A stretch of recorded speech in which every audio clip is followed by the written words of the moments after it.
So today's topic will be on the approach to joint pain. Actually, that will be including some of the basic things of the joint pain approach. Actually, that's why I mentioned the today's topic as part 1. I want to conclude the session by 2 classes. So today I will go to describe all the basic things about the joint pain.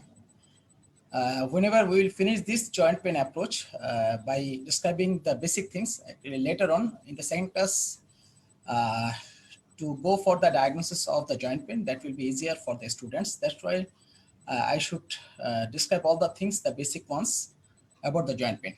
Okay, let's start the class. You see, there are lots of joints, elbow joint, shoulder joint, wrist joint, spinal joints are there, ankle joints. So these are all included within the joints. And the patients, those who come to our physical medicine department, actually, they come with these kind of joints pain in our department, and we have to deal this kind of patients. And we have to treat the patient with our own fashions. You know, the physical medicine, if you think of the treatment of the patients, if you think of the rehabilitation of the patients, if you think of the ailment of the patients, actually the uniqueness of the physical medicine is there. And to treat the painful condition, actually physical medicine, I think the best example for all other disciplines for treating the arthritic condition, for treating the basic conditions of the pain, actually physical medicine is there. Okay, so now I'm going to tell something about the joints. You know, the joints, actually these are one type of junction, and these are the juncture where 2 or more bones unite together to form one structure, and that is also known as the joint, or the if you think of the Latin term, that is the arthros. In the Latin term, it is called as arthros, and in English term, it is called as joint. And the purpose of the joint is to go for the movement of the specific part of the body, and it will also maintain the stability of any specific part of the body. So these are the purpose of the joint activities and the movement. And if you think of the movement of the joint, there are specific muscles surrounding the joint, and which will be crossing the specific joint part and will be liable for the movement activities of the joint.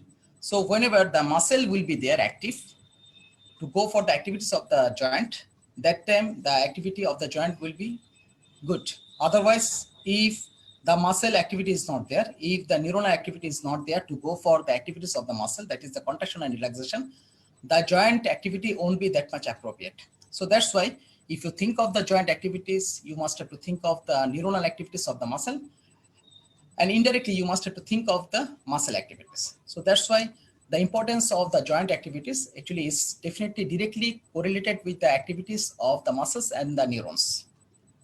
Okay, next, coming to the next slide. So this is a simple architecture of a joint. You see, I mentioned over here a joint architecture of synovial type of joint. You see, you know from your background knowledge of anatomy that synovial membrane is there surrounding the joint, and there are 2 layers. Number 1 is the synovial covering, another one is the capsular covering. That is the capsule. You see, I am moving the cursor, that is the capsular covering of the joint, and another one is the synovial covering of the joint. And synovial covering is called as the synovial membrane or the synovium, and this is more vascular than fibrous.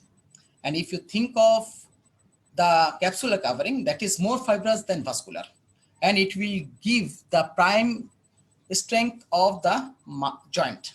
So this is more tough structure if you think of the capsule, and synovium is a bit less tough structure, but still it is tougher, and that will be having more vascularity. And whatever effusion is coming within the joint, whenever synovial fluid, that could be the compulsory one, that could be the excessive one. Actually, everything is coming from the synovial membrane.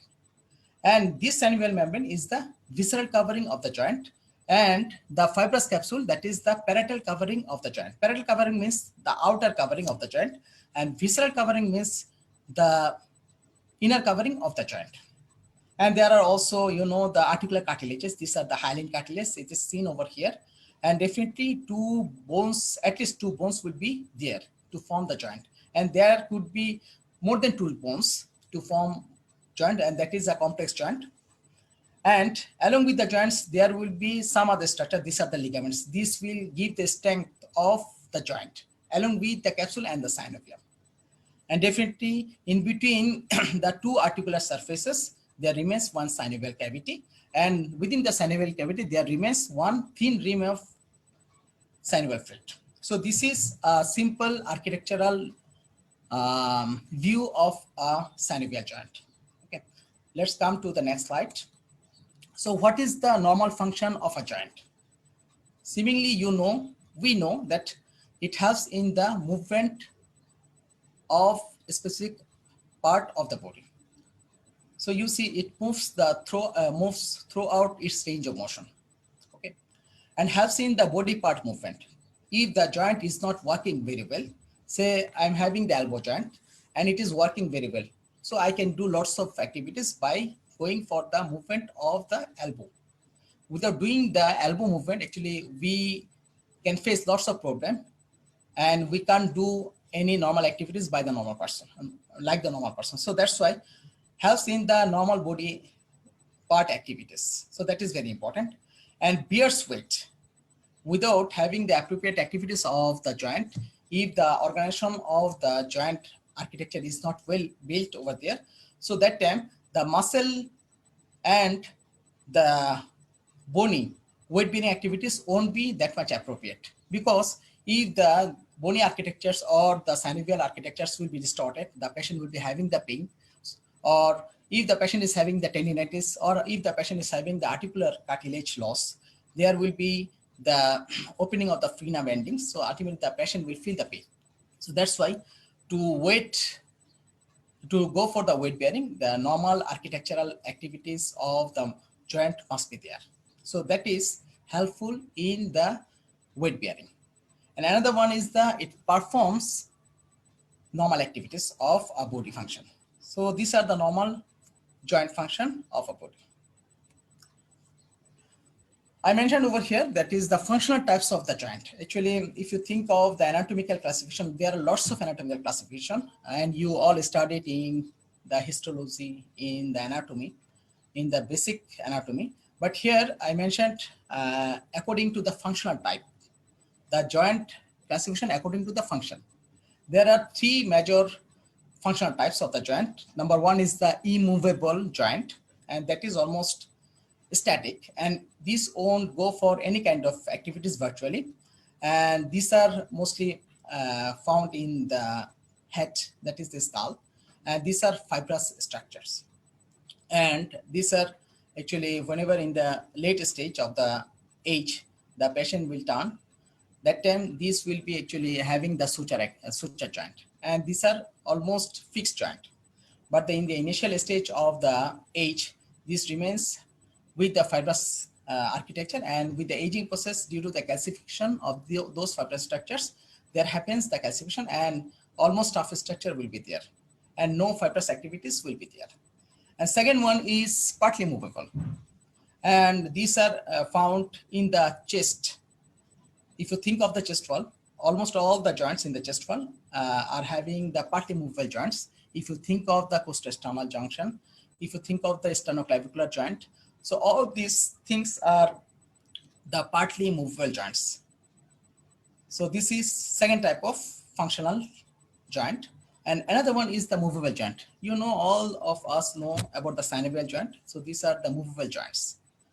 And you know, earlier I showed one picture like this. This is the synovial joint. Okay. Okay.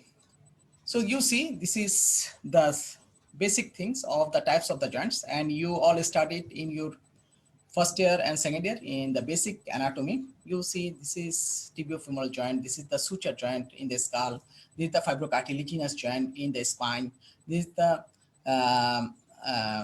costosternal joint, this is the first costal cartilage is there.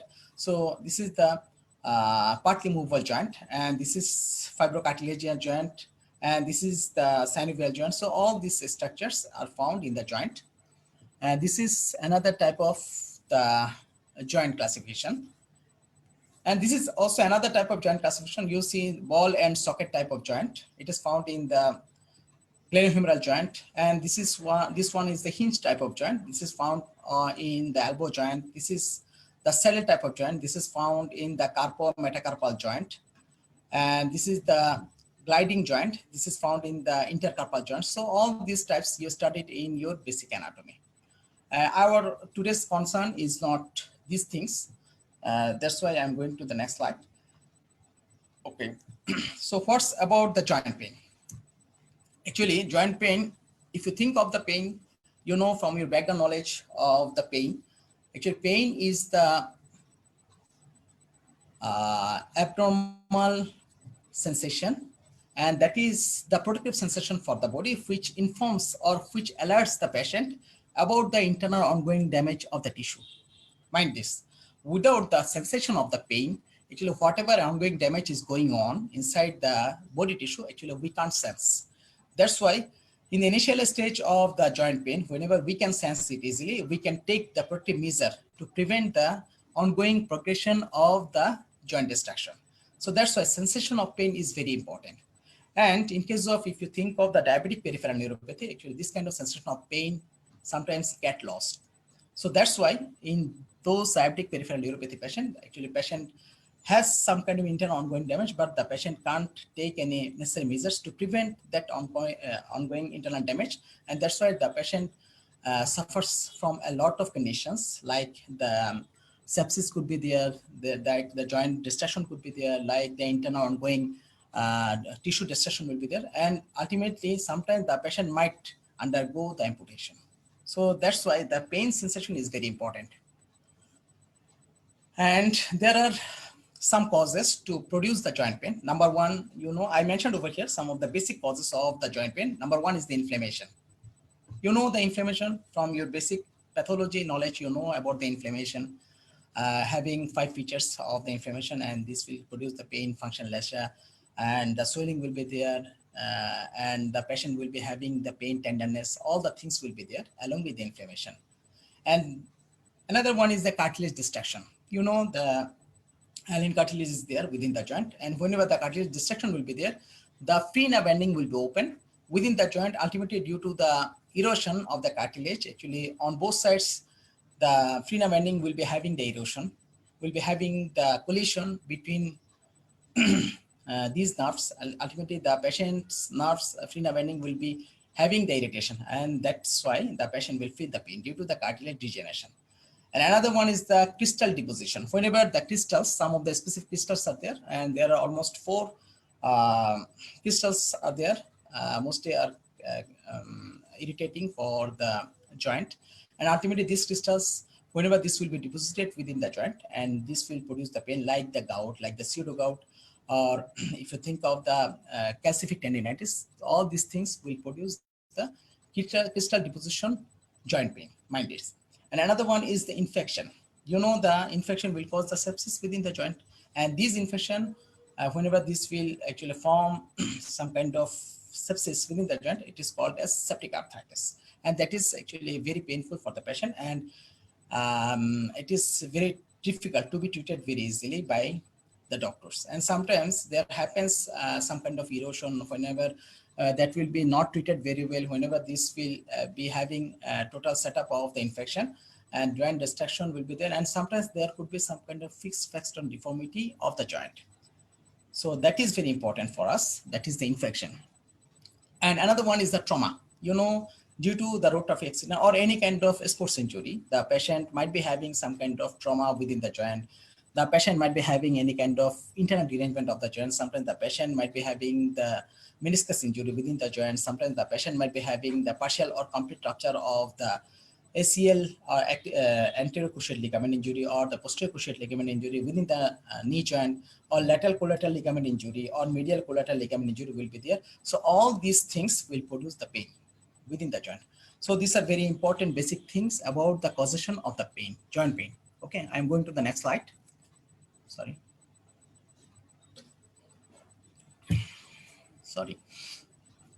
So you see, why to know the exact evolution of the joint pain?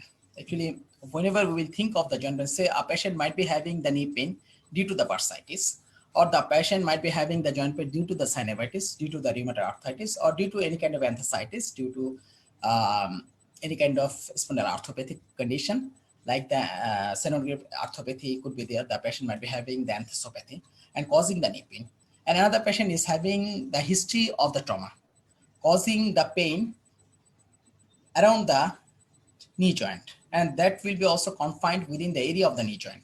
So a patient is having the history of trauma, and that's why the patient is having the medial or collateral ligament injury.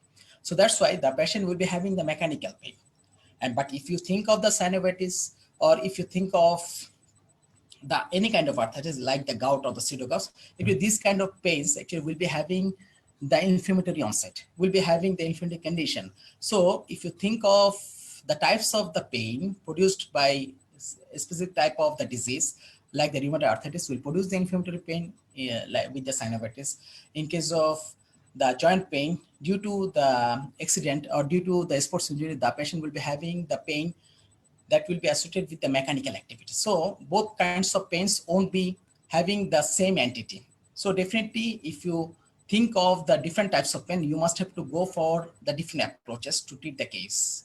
Like synovitis can be treated well by the steroid, by the disease-modifying anti-rheumatic drugs, like the Janus kinase inhibitors. So these kind of pains can be treated very well by these things, along with the anesthetics. But if you think of the mechanical pain due to the sports injuries, due to the road traffic accident, so that time merely prescribing the anesthetic or steroid won't be sufficient to reduce down the pain. And moreover, in this mechanical pain, we don't prescribe the steroid. We don't prescribe the DMRD. We better prescribe the anesthetic along with the rest, along with the appropriate appliance to go for allowance of the resting condition of the specific joint. So that's why the treatment modalities will be totally different. So that's why to localize the source of joint signs symptoms, actually evaluation of pain must be known. Otherwise, actually, we might be in amalgamation of thinking. Actually, whether the patient is having the inflammatory pain, whether the patient is having the mechanical pain, if you don't know the basic things of these things, actually, we can't go for the appropriate approach to treat the case. And that's why we must have to know the localization of the specific signs symptoms, from where the pain is coming. So that's why the initial aim of evaluation is to localize the source of joint signs and symptoms. You see, the line is actually the telling the this background, whatever I told you just before, and to determine the type of pathophysiologic process. Without knowing the determination of the specific pathophysiologic process, we can go for the appropriate just treatment for the patient approach. Mind it. And from where the pain comes in case of joint pain, you know, joint has lots of structures within the joint, surrounding the joints. So specific structures will be having a specific joint pain entity. And definitely this will be coming from the structures within the joint, from the structures adjacent to the joint, and can be coming from the referred pain from the distant side. Mind it. You see, earlier I told you about the joint pain which is coming within the joint. Earlier I told you about the joint pain which are being confined within the joint, like the cartilage is there,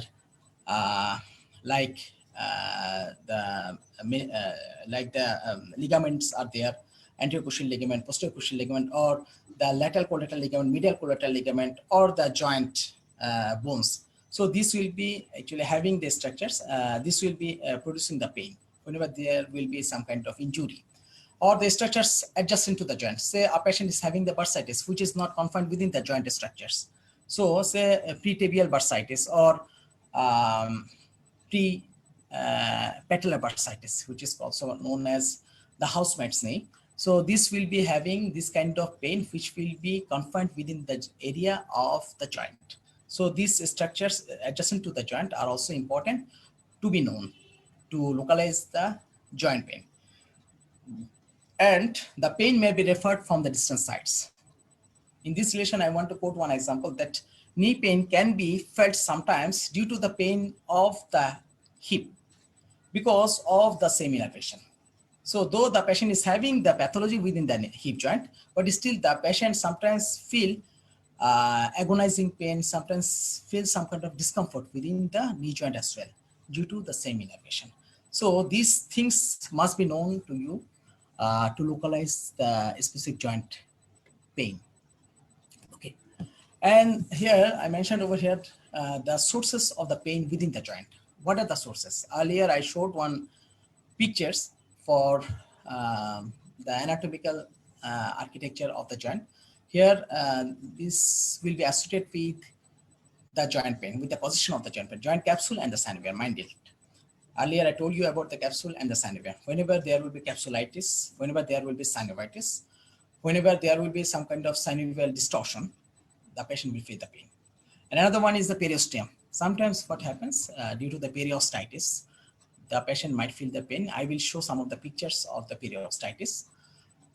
So this will be associated with the pain production. And another one is the ligaments. Earlier I told you about the ligaments: anterior cruciate ligament, posterior cruciate ligament, lateral collateral ligament, medial collateral ligament of the knee joint will cause the pain. Ligament injuries. Okay, it happens mostly due to the sports injury or any kind of injury or the road traffic accident or fall from the height will be associated with the ligament injuries. Another one is the subchondral bone. Mind it, just the bone which is lying just underneath the hyaline cartilage. This is pain sensitive structure. And another one is the enthesis. I will tell about the enthesis later on. And what are those things? I will tell this. Here in the short letters I wrote not the articular cartilage. Mind it, all these structures which are confined within the joint will be sensitive for the pain, but not the articular cartilage. That is the hyaline cartilage, and that is pain incisive structure. Mind it. So the joint capsule, synovium, periosteum, ligaments, subchondral bone, and enthesis, all these are the pain sensitive structures, but not the articular cartilage. Okay. Okay, I'm going to the next slide. You see, sorry.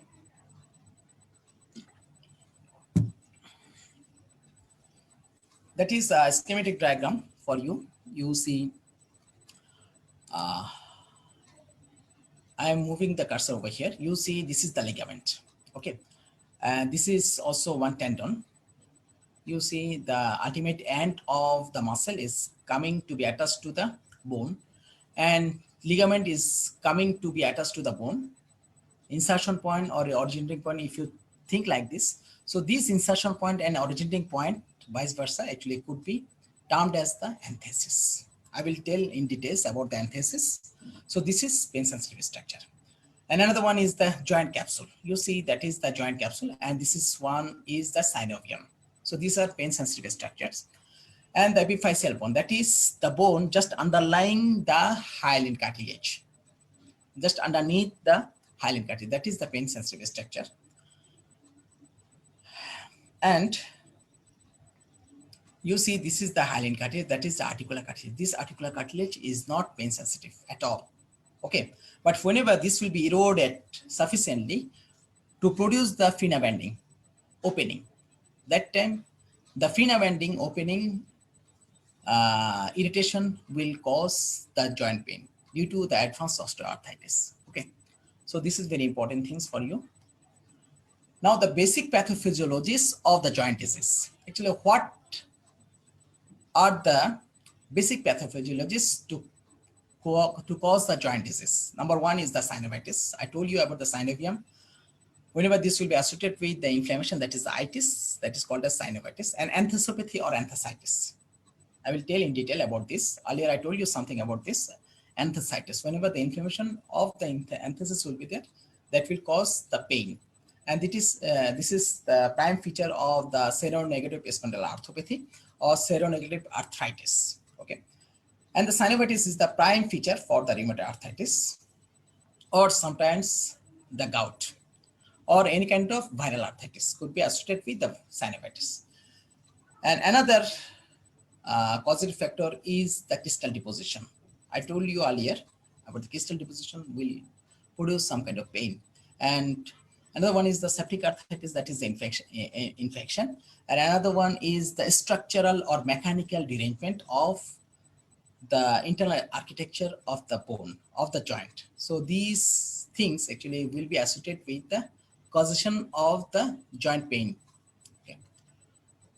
Okay, I'm going to the next slide. So you see, what's about the synovitis? Earlier I told you about the synovium, that is the visceral covering of the joint.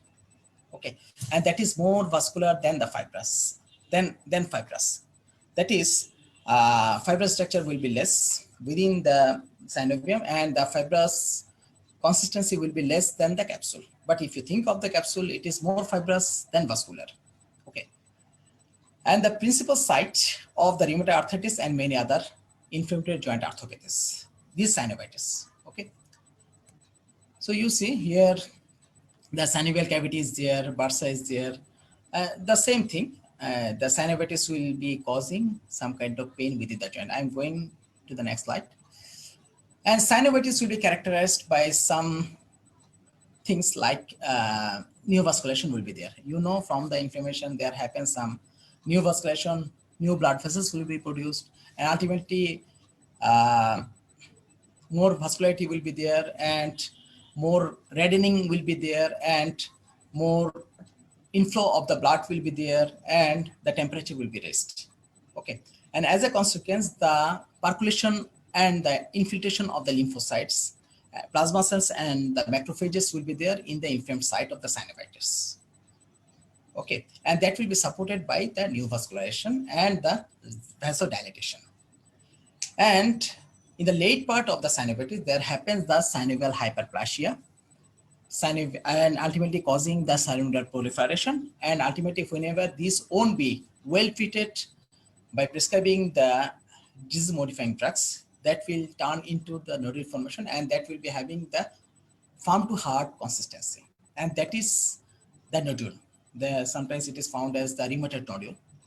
And that is formed whenever the synovial hyperplasia or synovitis is not well treated. Okay, so that's why treatment of the synovitis is very important. Otherwise, the patient will be having the synovial proliferation, and whenever this will turn into the nodular formation, ultimately that will be organized, and the patient will be having the destruction within the joint. The patient will be having the deformity of the joint. So that's why synovitis treatment in the early stage is very important. Otherwise, the patient will suffer more and more. Mind it. Okay. And the clinical features of the synovitis is, you know, from your background knowledge of itis, that is the inflammation, that is warmth and tenderness will be there. The patient will be having the warmth and tenderness, hotness of the specific joint, having the synovitis, and the patient will be having the tenderness over that joint. The patient will feel pain over the joint on palpation, and the boggy consistency of the soft tissues, ultimately turning into the hard part, that is, or the firm part, that is the nodule. So these clinical features will be there in case of untreated synovitis. Okay. The inflamed synovium, whenever this will be having the organization, and whenever this will be going for the infiltration and the erosion of the interarticular bone and the cartilage, will be termed as pannus. Okay, so inflamed synovium will be termed as pannus whenever they will go for the infiltration and the erosion of the interarticular bone and the cartilage. So these are very important thing. What is pannus? That is the inflamed synovium, and that will be having the erosive activities and infiltrating activities within the joint. Ultimately, they will go for the joint destruction and the cartilage destruction. That is very important thing. So you see, that is one inflamed joint. If you think of the rheumatoid arthritis patient is having the inflamed joint, you see the inflammation is there, synovial fluid is actually more and more, and it is having the reddish discoloration, and the synovium is having the red discoloration due to the neovascularization, and it is having the distortion of the architecture. Okay, and the surrounding capsule actually is getting also some kind of distortion, and it is not having the well organization. So ultimately, more due to the pannus formation, you see the pannus is eroding inside the cartilage and the bone. I think you can see the movement of the cursor. So this is the pannus, and this pannus is actually very bad thing for the patient. Whenever this will be there, actually ultimately that will turn into the total joint destruction, and ultimately the patient might be having the deformity of the joint and the nodular formation. Mind it. Okay, I'm going to the next slide. So you see, I tried to show over here the discrimination between the normal joint architecture and the synovitis joint architecture. Sorry.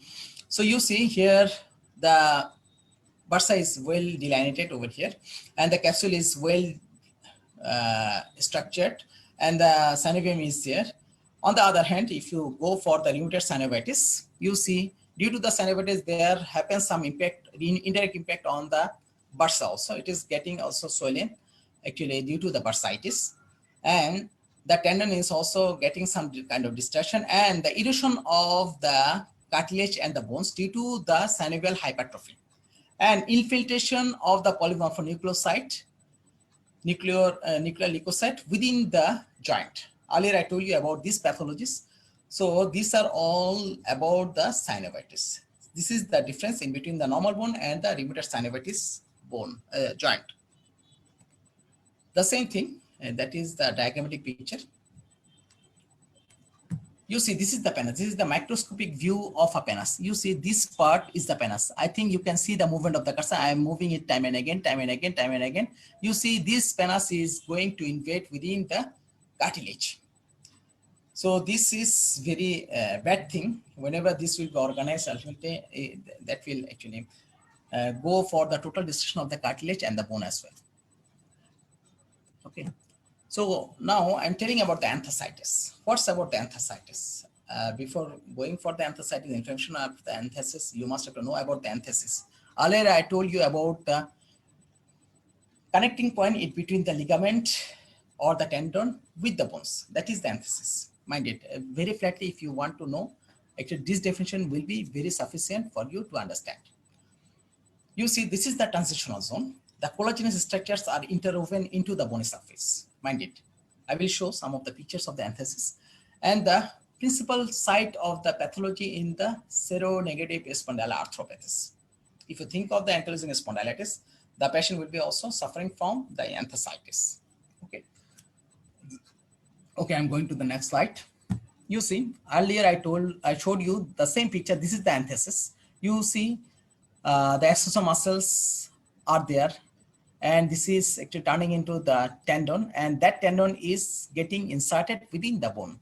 I think you can see the movement of the cursor. I'm moving over here, and this is the ligament, and this ligament is also getting inserted over there within that bone. So these 2 points are the enthesis, and whenever the inflammation will be there due to the spondyloarthropathies, the patient will be having the enthesitis. Okay, so you see, this is the enthesis. This is the enlarged view of that part. This is the enthesitis. This is the normal enthesis. The ligament, bone, and enthesis. Ligament, bone, and enthesis with the inflammation. That is the enthesitis. You see, infiltration of the lymphocytes are there. Okay. I'm going to the next slide. The same thing. This is the sites of the enthesis. I'm not going to discuss these things. You see, these are the structures of the enthesis within the spine. You see, this is the anterior longitudinal ligament. This is the posterior longitudinal ligament. This is the ligamentum flava. This is the supraspinous ligament. So all these ligaments are there within the spine. From your background knowledge of anatomy of the spine, you know. So these ligaments are very closely attached to the bones. So these are the sites of the enthesis. I think you can see easily the movement of the cursor. These are the sites of enthesis. Okay. These are the sites of enthesis. So in case of spondyloarthropathies, whenever the inflammation of these structures will be there, that will be associated with the calcification, that is called as metastatic calcification, and the patient will suffer from the bambooing of the spine due to the calcification, and the patient will have the Syndesmophyte. I will show some of the pictures of the Syndesmophytes and how these are produced due to the chronic inflammation of the enthesis. Okay. The same picture, that is anatomy of the enthesis, that is the Achilles tendon, and it is getting inserted in the calcaneum. And the another enthesis is over there. I'm not going to show these things again.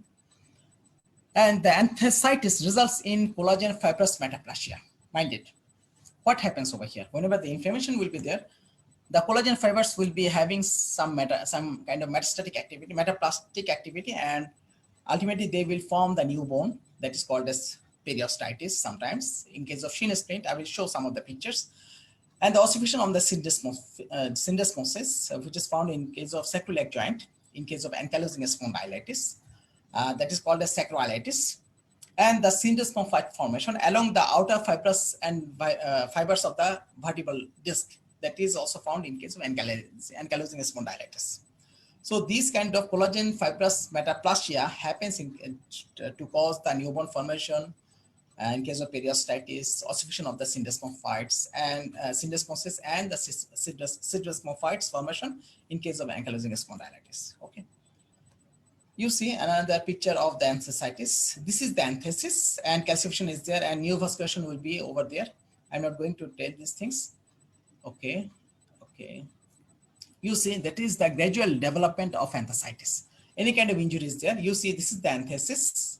This is the muscle. This is the enthesis. This is the enthesis. Due to the injury or due to any kind of inflammatory process, the vasodilation will be there and the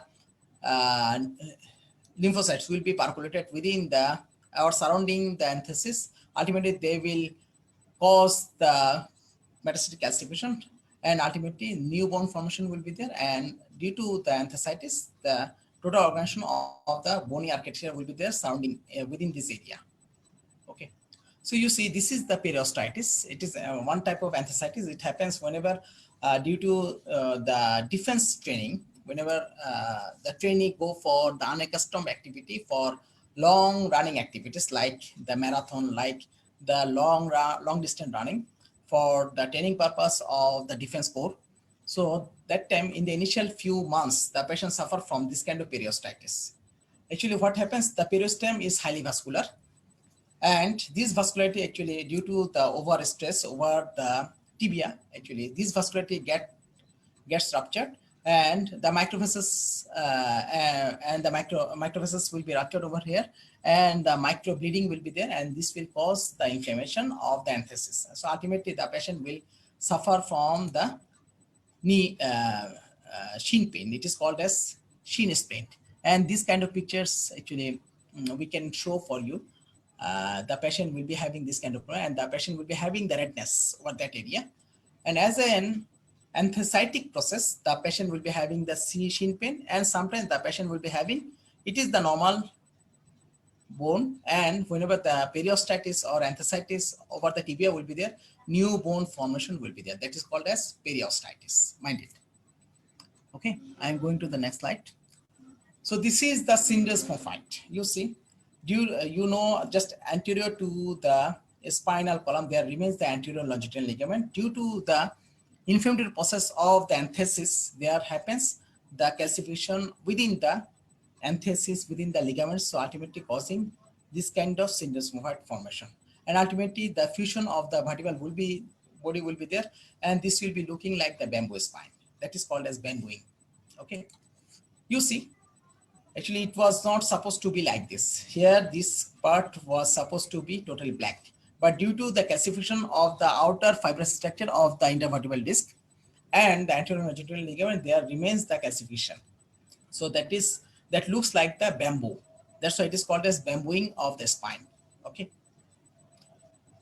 So the same thing, I'm not going to, okay, one thing very important is that that is the osteophyte, which happens due to the aging process, and this will be associated with the spondylosis, and the syndesmophyte will be the process due to the resulting effect of the enthesitis in case of ankylosing spondylitis. And this syndesmophyte actually will grow vertically and the osteophyte will grow horizontally. You see, these are being produced horizontally and these are being produced vertically. Okay. And when the enthesitis occurs in a diaphragmal joint, that is the synovial joint, and secondary synovitis may develop. Mind it. Say a patient is not having the synovitis, but still the patient is having the enthesitis within the joint. So due to the impression of the enthesitis, the patient might be having some kind of secondary side effect to produce the secondary synovitis. So that is very important thing. So what's about the crystal deposition, which might cause the joint pain? You see, the crystal deposition may lead to symptomatic joint disease. Okay, and like the gout, like the pseudo gout, or the calcific tendinitis, or the arthritis, along with the kidney stone formation.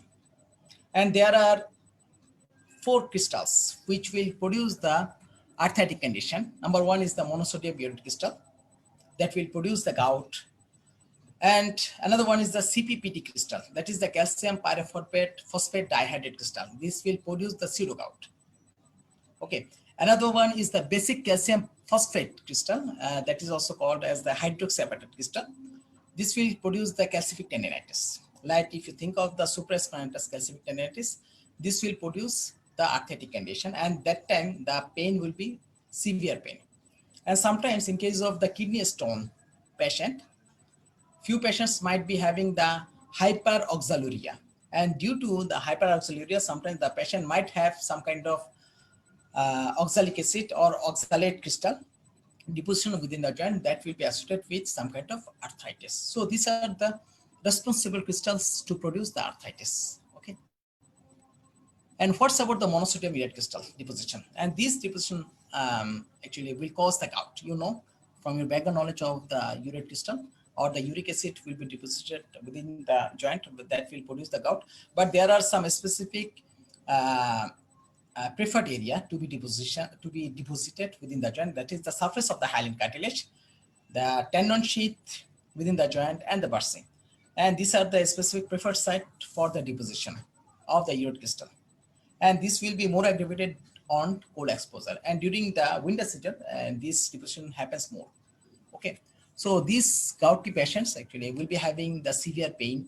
And sometimes the patient tells us the pain had been so severe ever in my life. Okay. And the sign symptoms of the gouty patient joint will be having the inflammation, overlying erythema would be there, warmth and swelling will be there. And due to the prominent periarticular inflammation and erythema, the gouty joint might be looking like the cellulitis. Okay, mind it. It looks like having the cellulitis, it resembles cellulitis, mind it, but this is not the cellulitis. Okay, and you see some of the pictures of the gouty joint. You see that is the first metaphalangeal joint having the inflammation and the swelling and the redness, that is the erythema. And internal joint condition is like this. Urate crystal is there, white, almost white crystal is there, and affected joint will be having the redness, and the patient will be having the severe pain in the initial few days of the attack. And you see there happens some kind of destruction of the joint, and the patient will be having the podagra formation within the joint. Okay. And you see what's about the impression of the pain about the gout. The patient will tell that is the bolt from the blue, and the patient will tell that somebody is actually beating with the hammer. So how much severe pain the patient will be feeling whenever the gout will be there. Okay, so severe pain ever in life, that is the gout, mind it. So thus, this is the only phrase for the severe pain for the gout, mind it. The patient whenever will be telling so severe pain ever in life, and if the pain is associated with the monoarticular presentation of arthritis, that is the gout, the one and only diagnosis, mind it. Okay, there are the stages of the gout. In the first stage, the patient will be having the hyperuricemia. In the second stage, the patient will be having the acute gout. In the third stage, the patient will be having the intercritical gout without having any kind of signs and symptoms of the pain. And in the fourth stage, the patient will be having the recurrence of the pain. And sometimes the patient will be having the tophi formation or the tophus formation. So this is the tophus. Okay. So CPPD crystal deposition occurs in the hyaline cartilage, fibrocartilage, and areas of the chondroid metaplasia, that is the degenerated areas of the tendons, ligaments, and the joint crystals. I'm not telling in details about this. Just mind that the CPPD crystal deposition happens within these areas, but deposition of the CPPD crystal within these areas actually won't cause the pain. But whenever the shedding of the crystal will be there from these structures within the synovial cavity or within the synovial fluid, that time that will provoke the pain. That is called as pseudogout. Mind it. The deposition will be there, definitely, CPPD crystal within these structures, but whenever from these structures, the shedding of the crystals will be there within the joint, that time the patient will feel the pain.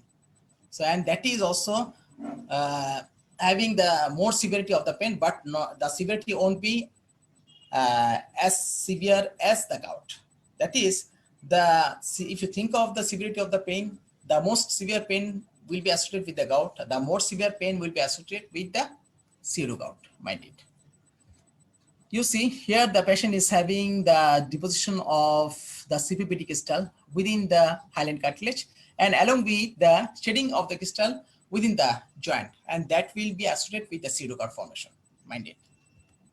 You see, I am showing some of the pictures of the pseudogoutic CPPD crystal deposition. You see, this is the joint, knee joint. This is the femur. This is the tibia. In between femur and tibia, there happens some deposition of the CPPD crystal. You see, there are rows, arrows showing the CPPD crystal. There are arrows showing the CPPD crystal. There are some CPPD crystal deposition, and this will be associated with the pseudogout and the infectious arthritis. And this infectious arthritis is also termed as the septic arthritis. And this will be associated with the bacterial, fungal, or viral infection within the joint. And it happens due to the growth of this bacteria, fungus, or the viral organisms within the synovium. Because the synovium is the seat of acute or chronic infections. Mind it, whenever this will be flared within this synovial structure, the patient will be having the septic arthritis or infectious arthritis. So I'm not telling these things. First of all, the definition. Septic arthritis is the inflammation of the synovial membrane with purulent effusion into the joint capsule due to the infection. Mind it, the very flat definition. I'm not telling this because you could understand definitely. And what's about the etiology of the septic arthritis? If the patient is having the old age, having the age of more than 80, the patient will be having the immunosuppression definitely. The patient could be having the septic arthritis. That is one etiology. Or existing joint problems. If the patient is having the existing osteoarthritis since before, or if the patient is having the earlier destruction due to the gout or the pseudogout, the patient might be having the secondary septic arthritis later on. Or if the patient is has been taking the medication since before due to the for the rheumatoid arthritis or spondyloarthritis, in which the drugs will be included as the disease-modifying anti-rheumatic drugs, Janus kinase inhibitors, or the biologics which will be associated with the immunosuppression. So the patient will be having some kind of infection due to the immunosuppression within the joint. Okay. The skin fragility. If the patient has the fragile skin, if the patient's skin intact is not very well intact, well organized, so that time any kind of percolation of the organism could be there inside the body tissues, and this will be transmitted into the joint by the articular supply. So ultimately the arterial supply. So ultimately the patient might suffer from this kind of septic arthritis. Okay. You see, this picture is showing the septic arthritis of the knee joint. Reddish discoloration and shiny discoloration is there. And the patient is having the actually fixed posture of the joint. The patient can't go for the extension easily. So that is one picture of the septic arthritis. And the pathophysiology, how these are produced in case of the septic arthritis. Number one is the hematogenous spread by the blood that will be going inside the joint. Another one is the direct inoculation. Whenever we will go for the repeated intraarticular injection or repeated aspiration of the synovial fluid. So that time the patient might suffer from the septic arthritis, or the direct spread from the adjacent bones. Say a patient is having the osteomyelitis, and this might go inside the joint. Ultimately, the patient might suffer from the septic arthritis or any kind of abscess surrounding the joint. So this might also go inside. This infection might go inside the joint. Okay, so these are the basic pathology, and this is the mode of spread of the septic arthritis. This is the funny diagnostic picture. And this is the table of the organisms showing according to the age. I'm not telling to tell these things. And the septic arthritis risk factors, lots of risk factors are there for the septic arthritis. That is number one is the bacteremia, IV drug abuse, overlying skin infection, diabetes mellitus, having the increased glucose level, advanced stage of rheumatoid arthritis, HIV, immunocompromisation, age more than 80 years. Lots of things are there. Okay, I'm not telling this. I'm not telling that. You see, what this picture is showing the septic arthritis of the hip joint, having the Ilias discoloration of the synovium. Okay, and the septic arthritis in case of knee joint. And earlier I told you about the direct invasion, spread from the surrounding infected site and homogeneous spread. So these are the knee septic arthritis views. I'm not telling. And the cardinal feature of the septic arthritis is the intense infiltration by the neutrophil, necrosis of the synovium, formation of the granulation tissue and the scar tissue, and joint stiffness in case of advanced and non-treated case. And the bacterial products will produce some kind of cytokines, which will go for the rapid destruction of the cartilage. Okay, you see, this is the septic arthritis, and it is eroding the cartilage, and that will also going to erode the joint bones as well.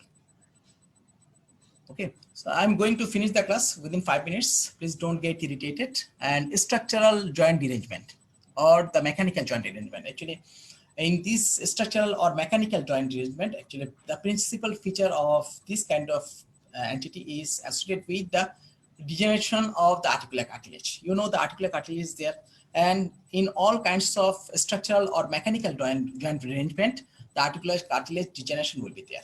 Okay. And there will be some local factors like previous history of trauma. Due to the trauma, the patient might be having the previous history of the meniscus injury, and that will be associated with the articular cartilage destruction, and the patient might be having the secondary osteoarthritis. And another one is the joint alteration, like the congenital hip dysplasia. I will show some of the pictures of the hip dysplasia. So this kind of joint alteration might be associated with the structural damage of the joint. And subchondral bone alteration, if you think of the osteoporosis, where the bone becomes very fragile, very soft, so that time the patient might be having the osteoarthritic process. Okay. And another one is the supporting structures will be loose, and that will be associated with the structural joint derangement. That will be associated with the hypermobility syndrome. Okay. Another one is the cartilage degradation. In case of the crystal deposition disease like the gout or pseudogout, will be associated with some kind of cartilage degradation. So all these factors will cause the structural or mechanical joint derangement. Okay. And there are also some specific host factors which will be associated with the structural joint derangement. Number one is genetic traits. The ancestors, those who had the problems with the structural joint derangement, in the progeny, the people might suffer from this kind of joint destruction, that is having the genetic instinct. Okay. Another one is the obesity. Those who are obese enough and they are putting excessive load on the joint, weight-bearing joint, the patient might suffer from the structural joint derangement. And another one is the occupation. Those who are going for the day laboring activities, going for the lifting activities, or going up the hill, going for the climbing upstairs, so that the patient might suffer from the stress over the joint. So that will be associated with the structural derangement. I am showing over here some of the examples of the congenital or developed joint alterations will be associated with the structural joint damage. That is the congenital hip dysplasia, slip capital femoral hypophysis. And another example is the alteration of the subchondral bone associated with the osteoporosis or avascular necrosis of the joint. So I'm showing some of the pictures. You see that is the congenital hip dysplasia. You see femoral head is being slipped from the hip socket. That is the congenital hip dysplasia. That is one image of the X-ray of the congenital hip dysplasia of the 3 years old baby. And in the first year, the patient had the problem, but on the X-ray it was not that much evident. But in the 3rd year, it became evident. Okay, and that is the avascular necrosis of the joint, along with the reduction of the blood circulation, cessation of the blood circulation within the head. So ultimately, the head will suffer from the necrosis, and that will turn into the avascular necrosis of the head. You see, on the X-ray, we are seeing the flattening of the head due to the necrosis of the bones, and that is the normal femoral head. Okay. And the most important structural derangement is the osteoarthritis of the joint. That is very important. I will tell in the next class about this in details. And here some of the features will be found. That is the articular cartilage damage will be found. Okay. And the subchondral bone sclerosis will be found, and the marginal osteophytes will be there. I will show the pictures of the osteoarthritic changes of the joint, and that will be associated with or without synovitis. Synovitis will be there or will not be there. Okay, with the formation of the bland synovial effusion. I'm not telling these things. That means osteoarthritis sometimes could be associated with the synovitis, or sometimes might not be associated with the synovitis. Okay, and as a synovitis, as a result of synovitis, there will be some kind of joint effusion. You see this osteoarthritic change of the knee joint. You see erosion of the cartilage is there, and the bony spur formation is there, that is called as osteophytes, and reduction of the joint space is there. And this is the normal bony architecture. You see, if you go for the comparison in between these two views, you can easily understand the evident things of the osteoarthritis. Okay. And you see, this is another view of the gradual development of osteoarthritis due to the medial collateral ligament injury. Okay, this is the advanced stage of osteoarthritis. You see, this is the X-ray of the advanced osteoarthritis. You see, there is reduction of the joint space. You see here, the joint space is well organized.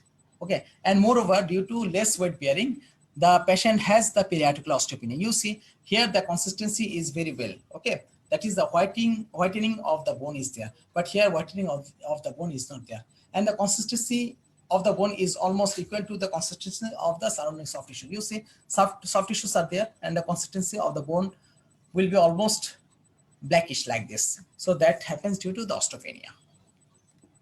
The same thing. You see the reduction of the intervertebral reduction of the joint spaces over here. Okay. So I think up to this I should finish. I will tell the list of the things in the next class. So I think by this actually you got, all of you, I think you got exhausted. I think I should not proceed anymore. Kamrul. So for your consideration, actually, I would like to thank you because this is a very clumsy procedure to describe all the things. I think I should not proceed anymore. Kamrul? Yes, sir. Yes. Can you hear me? Yes, sir. Is there any question for me? Questions. Sabrina, do you have any question? Assalamu alaikum. Walaikum salam. Is there any question? Sir, jara question করেছে আপনাকে comment করে পাঠিয়ে দেব sir Messenger box. Sir ইনবক্সে পাঠিয়ে দেব। আচ্ছা ঠিক আছে, তাহলে আমি আজকে এতটুকুর মধ্যে রাখছি, কারণ অনেক লম্বা আসলে ক্লাসটা। হ্যাঁ, এই বেসিক কথাগুলো যদি আজকে না হতো, আসলে নেক্সট ক্লাসটা তোমাদের জন্য বুঝতে একটু কষ্ট হতো। যদিও এই জিনিসগুলো খুব বেশি ক্লামসি, but I tried my best to make it easier for you. And I think in the next class that will be much more easier to understand the disease pathology. Okay, I will go for the joint approach later on. Okay. G sir, অসংখ্য ধন্যবাদ। Okay, thank you. Kamrul, I think, okay, I'm going to end the session. Okay. Allah Hafiz. Yes, sir. Okay. Assalamu alaikum. Wa alaikum assalam.